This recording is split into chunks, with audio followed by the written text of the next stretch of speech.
আলাইকুম রহমতুল্লাহ। এক ভাই জানতে চেয়েছেন বিতরের নামাজে দোয়া কুনুতের পরিবর্তে 3 বার সূরা ইখলাস পড়া যাবে কিনা।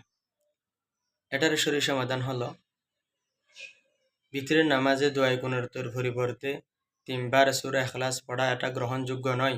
কারণ সূরা ইখলাস কুনুত বা দোয়া সম্বলিত সূরা নয়। দোয়া কুনুতের উদ্দেশ্য আল্লাহর কাছে দোয়া করা।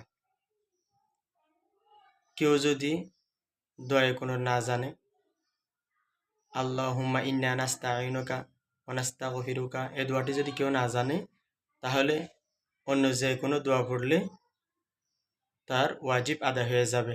যেমন রব্বানা আতিনা ফিদ দুনিয়া হাসানাতাও ওয়া ফিল আখিরাতি হাসানাতাও ওয়া কিনা আযাবান নার, অথবা আল্লাহুম্মা গফিরলি আল্লাহুম্মা গফিরলি আল্লাহুম্মা গফিরলি 3 বার পড়বে, অথবা ইয়া রব্বি ইয়া রব্বি ইয়া রব্বি 3 বার পড়বে।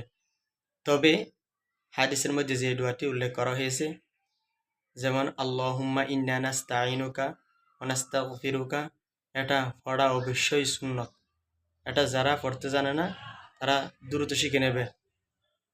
এটা উল্লেখ করেছেন বাহারুর রায়েক 2 নম্বর খণ্ড 42 নং পৃষ্ঠায়, ফতোয়া শামী 1 নম্বর খণ্ড 468 নং পৃষ্ঠায়, ফতোয়া শামী 2 নম্বর খণ্ড 7 নং পৃষ্ঠায়।